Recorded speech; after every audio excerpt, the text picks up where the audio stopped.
Stories of Journey to the West, Chapter 2. Right after he gets his name, Sun Wukong, he's officially in. He's a disciple in Suguri's cave. But the source tells us his first days, they weren't exactly, mastering cosmic secrets. No. What was he doing? He was given chores. Chores? Seriously? Like what? Sweeping, gardening, fetching water, that kind of thing. Huh. But it wasn't only chores. He was learning language, manners, reading scriptures, joining in discussions. Okay, so he was being integrated, learning the basics, fitting in. Yeah, fitting into the community life there, as much as a monkey spirit could, maybe.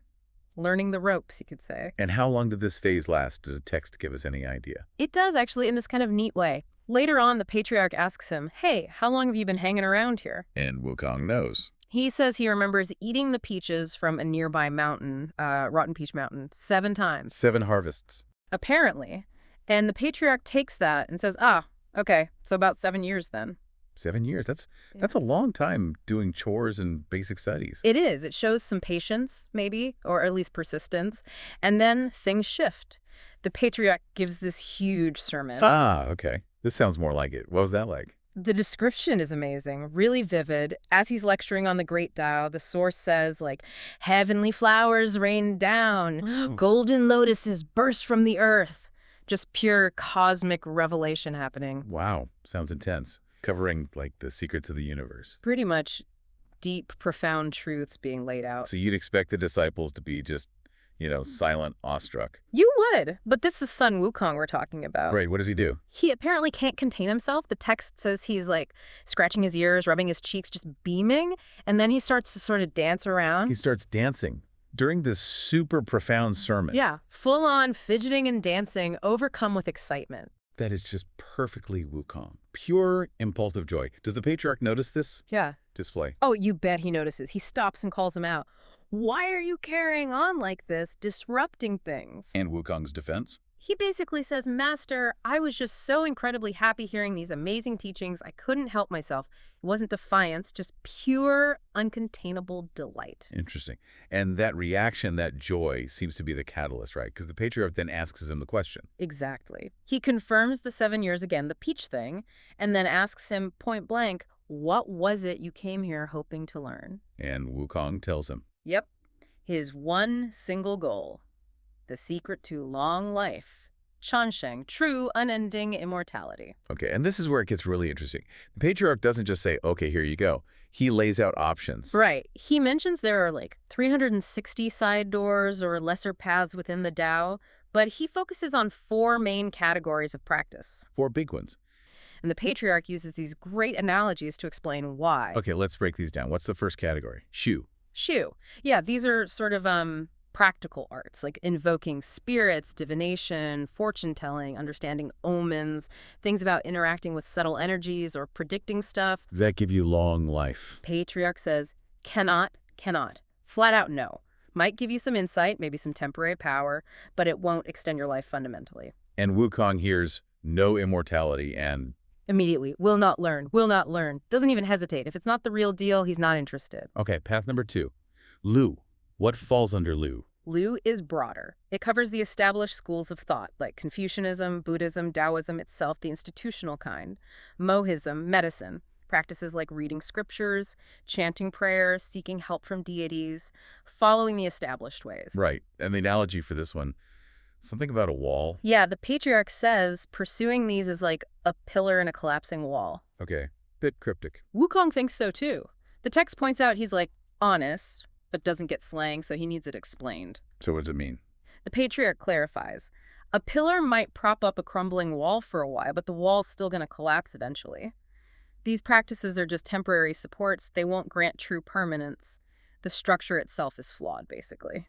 Okay, so again, not lasting. Wukong's take. Same reaction. Not long-lasting, will not learn. He's ruthless in his focus. He really is.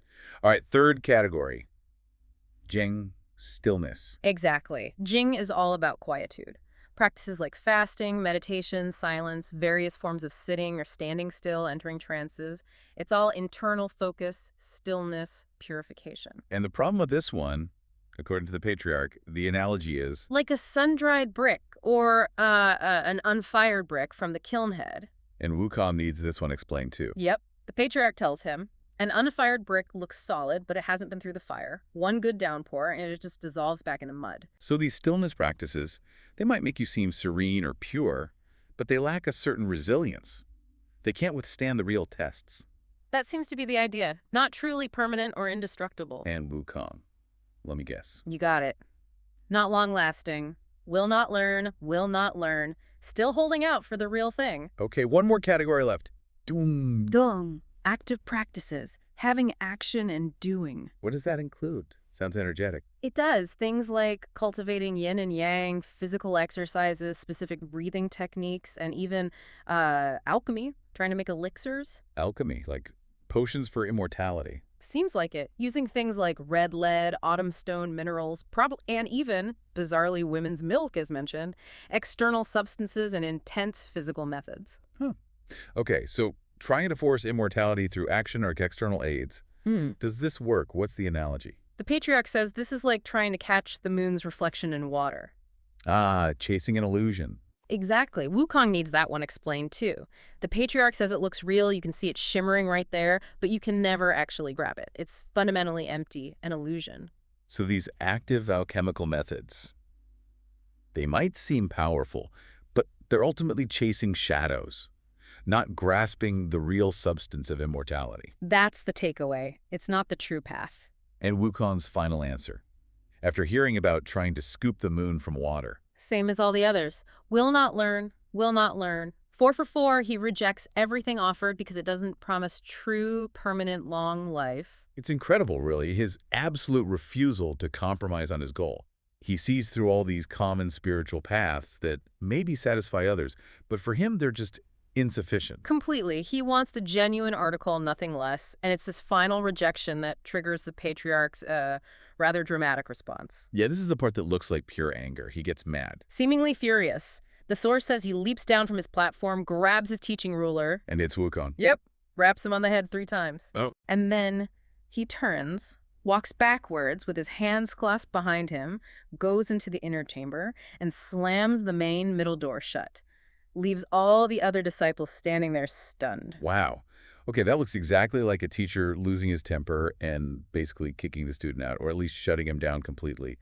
How did the others take it? They are completely freaking out, and they blame Wukong, of course, calling him this insolent ape, saying he's ruined everything, disrespected the master, probably blown his chance forever. They're terrified and angry at him. They see rejection, punishment, the end of the lesson. Totally. But Wukong, what's his reaction? The source says he's smiling. Exactly. He's not upset, not scared. He's actually sort of pleased. He understood. The phrase used is that he broke the riddle on the plate. He saw the code. He decoded the actions. So the 3 hits on the head. Weren't just punishment. They meant, come see me at the 3rd watch, midnight. And the walking backwards, closing the main door. That meant, don't come through the front. Go around to the back door and enter secretly. That's where the real private teaching will happen. Incredible. He saw a secret invitation, a time and a place, hidden within what looked like a furious dismissal. His perception is just on another level. It really is. Yeah. And Wukong totally gets it. You feel his excitement, like, I solved the puzzle. He's just vibrating, waiting for night to come. He has to sneak out. Right, at the 3rd watch, which is, what, around midnight? Yeah, midnight. Pitch dark, except for that moon.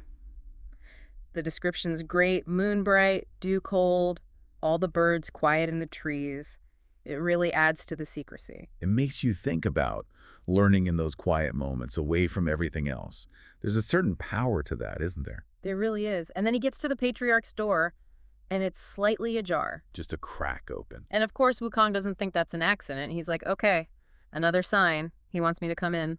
Shows his eagerness, maybe reading into things a bit, but it works for the story. He's committed. So he slips inside, finds the patriarch seemingly asleep, and kneels right by the bedside.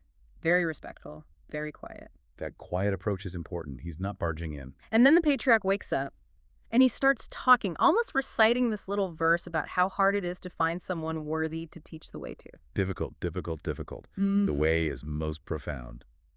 Yeah, it really emphasizes the value of what Wukong is seeking. He laments wasting his breath if there isn't a worthy student. Which makes you wonder, what does make a student worthy here? Good question. Seems like it's partly intelligence, obviously reading the signs like Wukong did, but also maybe just that intense desire, that drive to learn. Which Wukong has in spades. Absolutely. So he jumps right in, kneeling there. He just asks directly for the way to immortality. Promises he'll be grateful forever. Doesn't beat around the bush. Not at all. And the patriarch confirms it. Ah, so you did understand my little puzzle in the plate. He acknowledges Wukong's cleverness. That's the great moment. Vindication for Wukong. And then we get the teaching. Yes, the secret doctrine. This is the core of it, the formula for cultivating life, for longevity. And it revolves around these concepts. Jing, Qi, Shan. Exactly. Essence, energy, and spirit. The teaching is all about carefully guarding these, preventing any leakage. Don't waste your vital essence, your energy, or your mental focus. It sounds like internal alchemy almost. Preserving your resources. How might that apply today, you think, for anyone trying to master something? Oh, it absolutely applies. Think about it. Jing is like your core vitality, your potential. Qi is your active energy, what you use day to day. Shen is your mind, your focus, your spirit. Okay. So preventing leakage, that's about managing your energy, avoiding burnout, maintaining mental clarity, staying focused. It's crucial for mastering anything. Right. And then the patriarch uses these beautiful metaphors. Yeah, those are intriguing. The bright moon on the jade terrace. And the jade rabbit in the moon and the black crow in the sun. Also the intertwining turtle and snake. These aren't just poetic images. So you said they mean something specific about balance. Exactly. They tap into deep symbolism. Moon and sun, it's yin and yang, harmony and opposites. The rabbit and crow are linked to moon and sun too, reinforcing that. Okay. And the turtle and snake together often symbolize longevity, endurance, that kind of balanced power in Chinese thought. So the metaphors point toward achieving a stable, enduring inner state. Through this cultivation, it leads to Buddhahood, immortality. That's the ultimate goal presented here. Through this inner work, this planting of the golden lotus in fire, as the text puts it, it involves manipulating the 5 elements within you. Gathering and assembling the 5 elements, reversing their usual order. What does that reversing part mean, you think? Well, maybe it's about taking the raw, ordinary stuff of life and through focused effort, refining it, transforming it into something extraordinary, pure, powerful. So it's less about external magic spells at this point and more deep internal change. Precisely. It's foundational. And Wukong, how does he react? He gets it. The text says he listened intently, comprehended the mystical significance, and basically memorized it on the spot. He bows deeply, full of gratitude. He's the perfect student in that moment. He really is. Shows he was indeed worthy. He feels this joy, watches the dawn break, and then very carefully, very quietly, Sneaks back. sneaks back to where the other disciples are sleeping. He gets back into his spot, messes up his bedding. Makes it look like he never left. Exactly. Oh. Pretends to wake up with everyone else, calling out, "Morning, everyone. Time to get up," all innocent. A little bit cheeky keeping such a massive secret. Definitely. Ah. But then, crucially, it mentions that from then on, he diligently practices his new skills in secret. He puts in the work. So it wasn't just about receiving the knowledge, it was about the practice. That's always key, isn't it? The secret's useless without the effort to master it. Now, after this incredibly important secret teaching, the story skips forward. Right, 3 years pass. What's happening then? Well, he's still learning with the others, but it's more general stuff. The text mentions public cases and allegories, external appearances, like learning the basics, the common knowledge. Building the foundation before the advanced stuff. Exactly. And then the patriarch decides to test him again, asks him how his cultivation is going. And Wukong's pretty confident, isn't he? Oh, yeah. He says he basically understands his original nature now. His roots feel strong. He feels he's made real progress internally. Okay, good for him. But then the mood changes. Big time. It really does. The patriarch drops this bombshell, the 3 disasters. Yeah, these sound terrifying. What are they again? First, there's a heavenly thunderbolt meant to strike you down. If you Yeah. dodge that, Right. there's this yin fire that springs up from within, from the soles of your feet, and just incinerates you from the inside out. Burns your organs to ash. Yikes. Okay, what's the third? If you somehow survive that, then comes this wind, a nin or dissipating wind, that seeps in through the crown of your head, and it dissolves everything. Your body, your limbs, they just melt away. Utter annihilation. Wow, that's a graphic. Do you think these disasters are purely literal, or could they symbolize other things, like internal failings or external pressures? That's a fantastic question. They could easily represent different kinds of existential threats, couldn't they? Like a sudden shock from the outside, Yeah. thunder, a consuming internal flaw or imbalance, fire, or maybe losing your sense of self, your structure. Yeah, that resonates. It's a warning that even with enlightenment, you're not necessarily safe. Exactly. And Wukong's reaction is pure fear. All that confidence from a moment ago vanishes.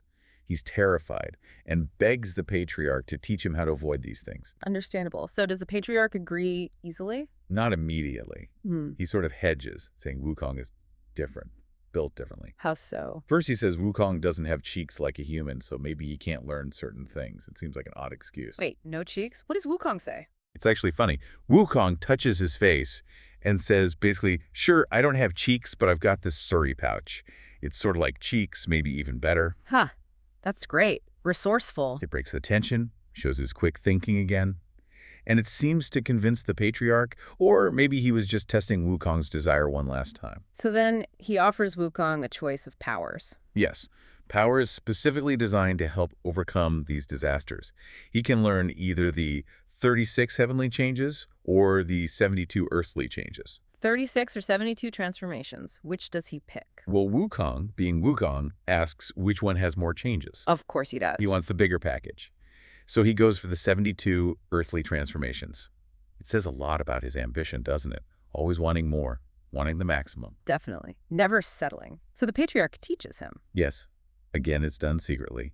Whispered instructions, the secret formula for the transformations. And Wukong picks it up quickly. Incredibly quickly. The text uses this phrase, when one aperture is unblocked, all apertures are unblocked, because he grasped the fundamental Tao principles earlier. Ah, right. Understanding these specific techniques comes easily. It clicks into place. It shows how foundational understanding enables rapid skill acquisition. That's a really powerful idea. Grasp the core and the rest follows. Precisely. So after mastering these transformations, He's got the secret to immortality and 72 ways to change his form. He must be thrilled. absolutely. Wukong's been training for a while. He's made some progress. Right. The master asks him about his flying, and Wukong describes it using this phrase, sunk, sort of like soaring on cloudy light. He's keen to show the master. Use a demonstration. He does, but, well, by immortal standards, it's not much. The text says he gives a little shake, does a kind of somersault thing, leaps maybe 5 or 6 zhang high. Now, a zhang is about 3 meters, so we're talking. 15, 18 meters up. Okay. Pretty good for a monkey. For a monkey, sure. But then he only flies for, well, like the time it takes to grab a quick meal. Oh, yeah. And he covers less than 3 li. A li is, what, half a kilometer? So maybe 1.5 kilometers total. Yeah. That's, not exactly breaking the sound barrier. Not quite. And the master's reaction is, well, it's almost funny, but really telling. He just laughs. Laughs. Yeah, and says, that's not real woo cloud travel. That's just boo climbing clouds. Ouch. Climbing clouds. It sounds so clumsy, like Yeah. you're struggling up a wall. It really does. And then the master defines what real cloud travel looks like. He gives Wukong the benchmark. Which means? Immortals travel from the North Sea in the morning to Kangwu Way over in the west by evening. He spells it out more, doesn't he? Oh, yeah. He says, true mastery means you can leave the North Sea, zip over the East Sea, the West Sea, the South Sea, and still get back to Kangwu, which he clarifies as part of that North Sea region, all in one day. Wow.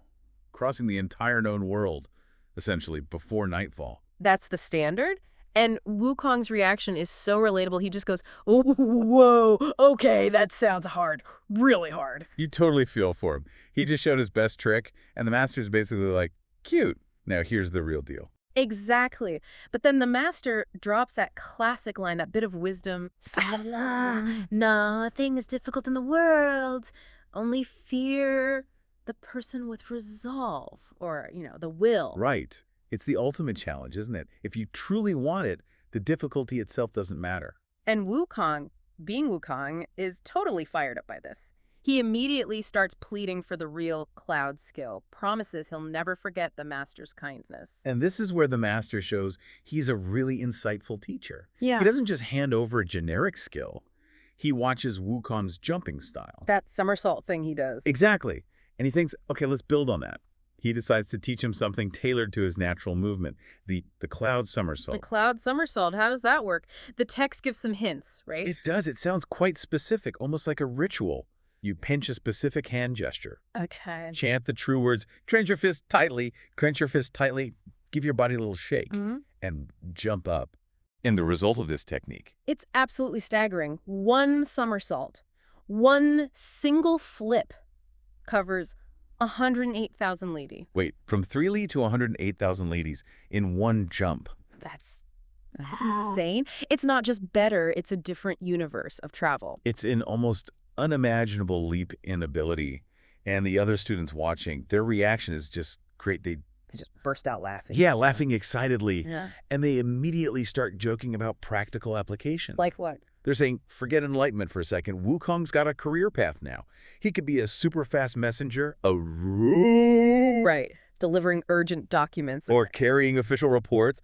Right. And because he can go anywhere instantly, they joke, he'll never go hungry. He can always find food anywhere. Huh.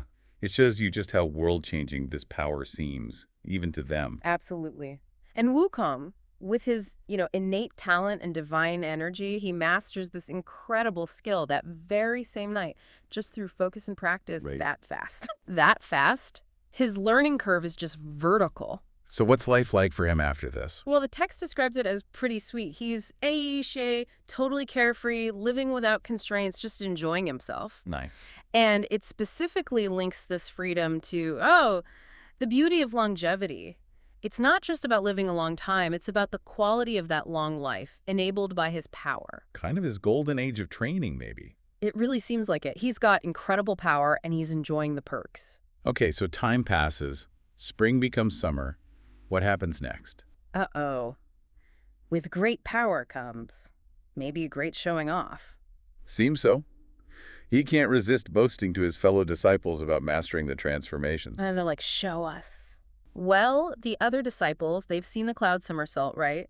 Now they get curious about other stuff the master might have taught Wukong privately. Ah, the secret lessons? Exactly. The text mentions things like Huth methods to dodge the 3 calamities that threaten immortals, and the art of transformation. Skills the master taught him, Huth he whispered in his ear. So they ask him about these. Yeah, like, hey, did you master those too? And Wukong confirms. He says thanks to the master and his own hard work, day and night diligence, he's got them down. So naturally. Naturally, they want a demonstration. Show us! Show us! They specifically ask him to use the transformation skill. And they give him a target. They do. How about you turn into a pine tree for us? Okay. And Wukong. Wukong, maybe a bit too eager to please or show off, says sure. He does the technique, yes, pinches the gesture, chants the words, shakes his body. Poof. He becomes a pine tree. And the description is really vivid, not just a quick mention. What does it say? So, lush, misty, look like it belongs in all seasons, towering up beautifully, absolutely zero trace of the monkey left. It's all strong branches that look like they've weathered frost and snow. Wow, so he didn't just look like a pine tree, he became the essence of one. That's incredible skill. It really is. And the disciples. They're absolutely blown away. So? Clapping, laughing loudly, totally impressed. Shouting praise. Yeah, yelling, great monkey, what a monkey. Sounds like a party. But I sense a but coming. Oh, yeah. All that noise, that shouting and carrying on, it disturbs the master. And he's not happy. Not happy at all. He comes out shouting angrily. At everyone. Or just Wukong. He starts with the whole group, scolds them for being so noisy, saying they don't look or act like proper cultivators at all. Does he give a reason? He gives a core principle for spiritual practice. Sit and sure. Basically, open your mouth and your spiritual energy scatters. Move your tongue and you create disputes, trouble, right and wrong. Silence is key for their kind of work. Okay, so keep it down, focus on the inner work. Exactly. But the disciples, seeing he's furious, quickly explain why they were noisy. It was Wukong. He was showing them his transformation. Ah, so the focus shifts. Immediately. The master calls Wukong over, and he lays into him specifically for showing off this skill in front of everyone else. Is this skill something you should be flaunting in public? And his reasoning here, it's not just about being humble, is it?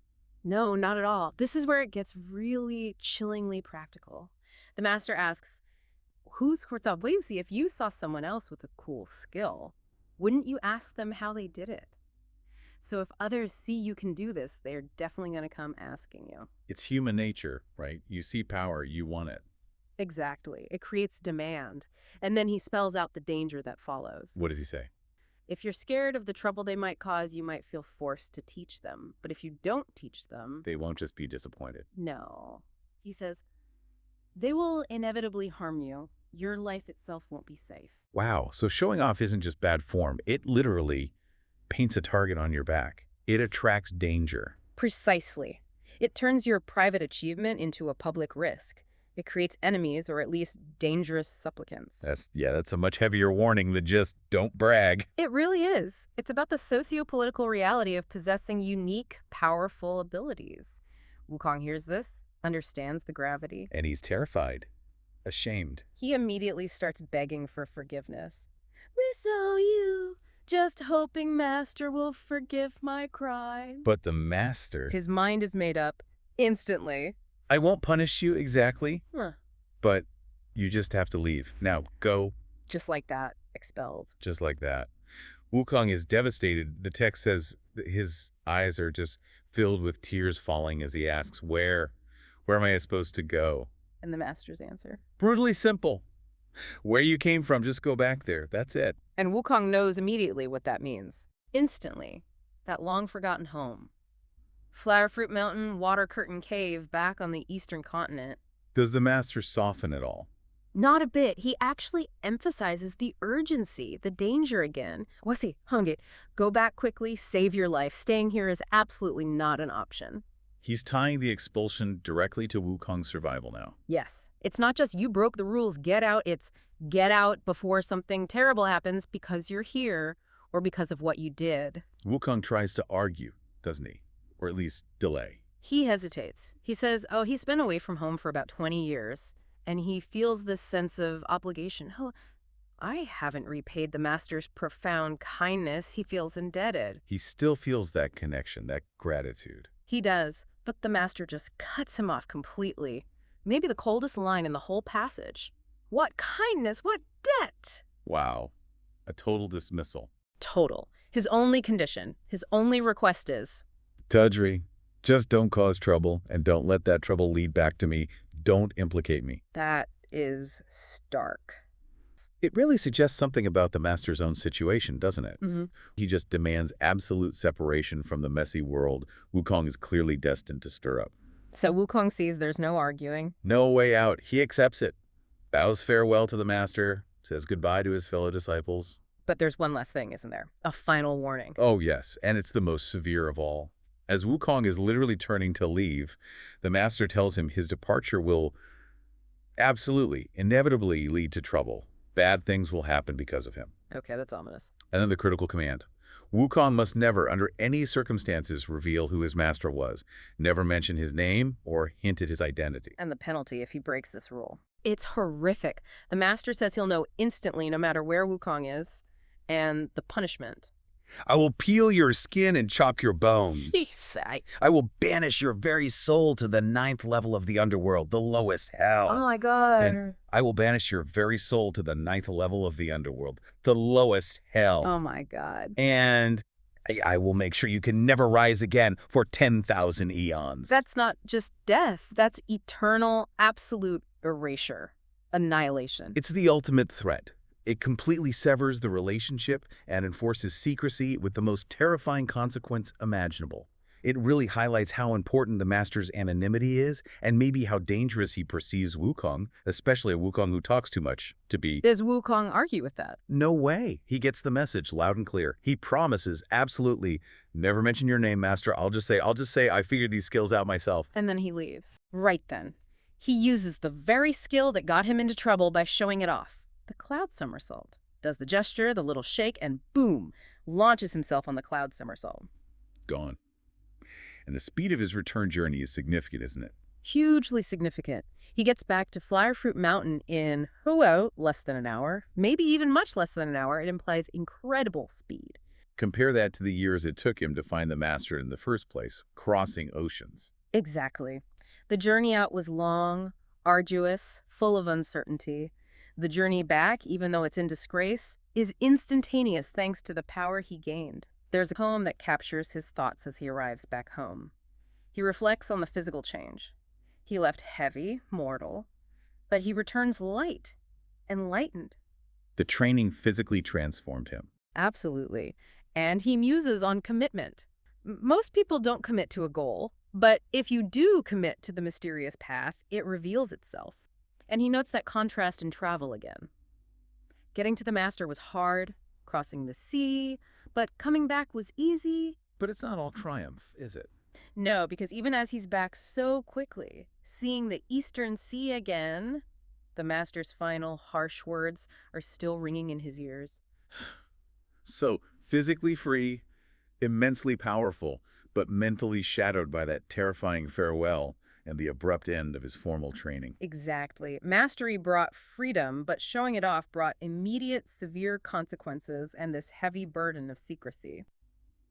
Okay, Wukong touches down on Flower Fruit Mountain, and the first thing he hears, it's not cheers, is it? No, not at all. The text paints this quite somber picture. Yeah, the cries of cranes and apes, but filled with sorrow. Yeah, yes, she. It's heartbreaking. That sorrowful wailing from the monkeys. Not exactly the welcome wagon he probably, imagined. No, it sets this tone of immediate unease. You expect celebration, but instead there's this deep sadness hanging over his home. The imagery is really striking, and that contrast is so important. It is. It signals straight away that something is seriously wrong. It's not just like a change in mood. It underlines how vulnerable his community was while he was gone. And the reason for all this sadness becomes clear pretty fast. The monkeys, they're in a terrible spot. Desperate, yeah. They've been under attack by this demon, the Andis. The Chaos Demon King. Sounds ominous. He's not just making trouble. He's stolen their balloon, their belongings, their stuff, everything they need to live. And worse, he's captured many of their kin, their honor, their children. It's a full-blown crisis. Really shows how even in these fantastical stories, threats to basic security, to family, they're such powerful drivers. Absolutely. It really raises the stakes. It's not just about territory. It's their whole society being ripped apart. And you see how much they depended on Wukong. Totally reliant on his protection. Right. There's this line from the monkeys that's really telling. Basically, if Wukong hadn't come back within the year, they'd lost it all.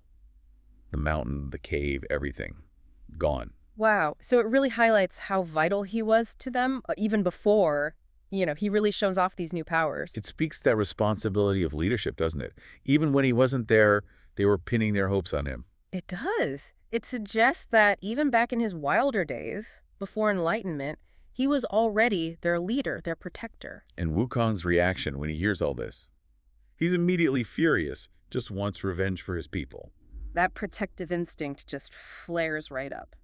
It really makes you wonder, though, about that whole enlightenment thing. He went off to sort of transcend worldly stuff. Yet his connection to his monkeys, his home, it's still incredibly strong. So, okay, mission clear. Find the Chaos Demon King. And how does he go? In style. Of course. He travels by Somersault Cloud. The Jinduyan. Even this early, we get these flashes of his supernatural side. A little taste of the power he's been learning. Notice how casually this stuff is just dropped in. Like, well, yeah, monkey travels on a cloud. The rules are different here. Yeah, the Somersault Cloud, it's more than just fast travel, isn't it? It's like an extension of him, going beyond limits. Good point. So his mastering it says a lot. Definitely shows how far he's come from being just an ordinary monkey. So he gets to the demon's lair. And the description is just, wow, formidable mountain. Peaks scraping the sky, ravines plunging deep. Yeah, and it mentions dragons, tigers, iron oxen, gold coins. It paints this picture of a really powerful, almost mythical place. It's not just some cave hideout. No way! It immediately tells you this demon is a serious threat. The lair reflects his power. Sets the scale of the challenge. And the confrontation, in a way. Which is significant. And Wukong doesn't sneak. He marches up, announces himself loud and clear to the demon's guards. Tells them exactly who he is. It's sad. Basically, your boss is messing with my family. I'm here to settle things. Laying down the gauntlet, no messing around. It's a clear challenge. He's asserting his rightful place. And the demon? How does he react? Arrogance, just pure arrogance.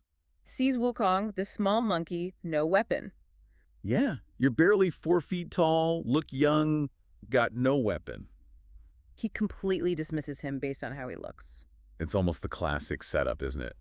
The underdog, the powerful guy overlooking the seemingly weaker one. It is a classic trope, and it shows that common mistake, judging by appearances.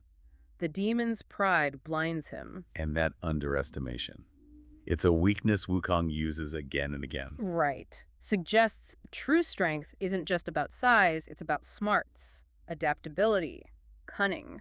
Wukong's response is just brilliant.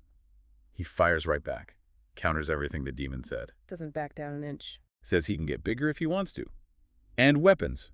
My bare hands are enough, I could reach for the moon with them. Wow. The confidence, it's almost audacious. Totally. And it hints at this unconventional power he has now. This is where we really see how much Wukong changed while he was away. Yeah, it's a fantastic display of self-belief, and it definitely foreshadows the crazy abilities he's got up his sleeve. He's not just a clever monkey anymore. He's got magic. So the fight starts. And it's fascinating, the clash of styles. Right. The demon's got this big broadsword making these wide, sweeping attacks. Ew. While Wukong uses his fists. Yeah. Quick, compact, effective moves. Agile. Using the demon's size against him. That's like David and Goliath, isn't it?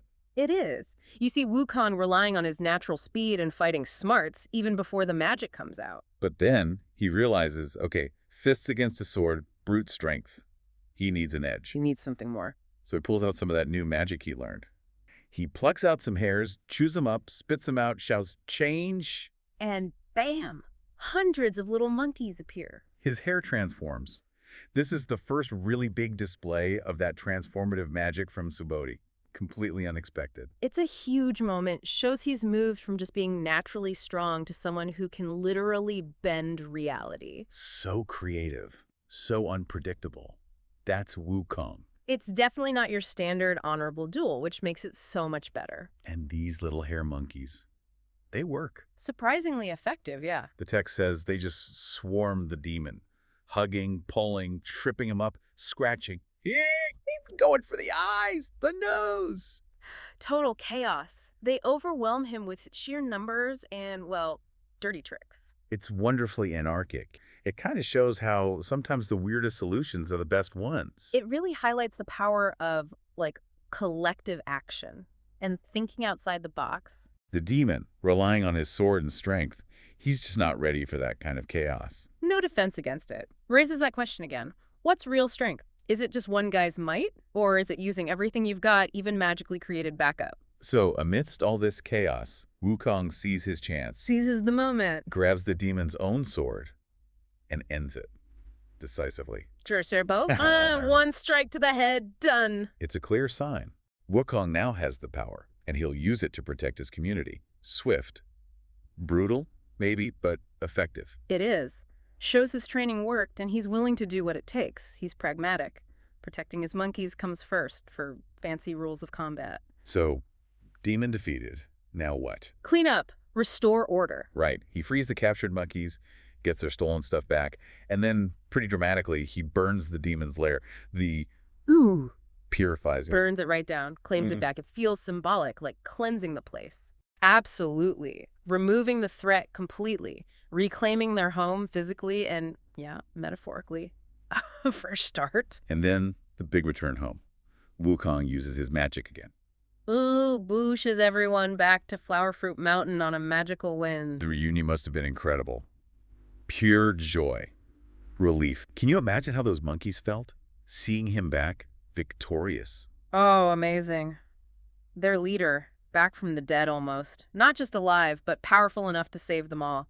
Brings back the lost ones. Solidifies his hero status right there. Definitely. And Wukong, always the performer, he tells them his story. Fills them in. His journeys, learning human ways, and finally getting enlightenment in the West. Learning how to become immortal. Provides the context for his new powers. It's his origin story for his own people. Explains everything. solidifies his new status. He's not just back, he's back transformed. A new era for Flower Fruit Mountain. Under his leadership, yeah. And finally, there's this moment that really cements their bond. He tells them his new name. Given by Patriarch. Sun Wukong. And the monkey's reaction is just lovely. They basically say, Is it? 意是无声 No one is ba anabit. Sun Wukong, meaning if the great king is old Sun, Sun is his surname, then we're all second son, third son, little son. We're one family of sons, one nation of sons, one whole nest of sons. Yeah, they embrace his name, make it their own family name too. That's powerful. Unity. Yeah, it shows that deep connection. They're not just followers, they're kin now.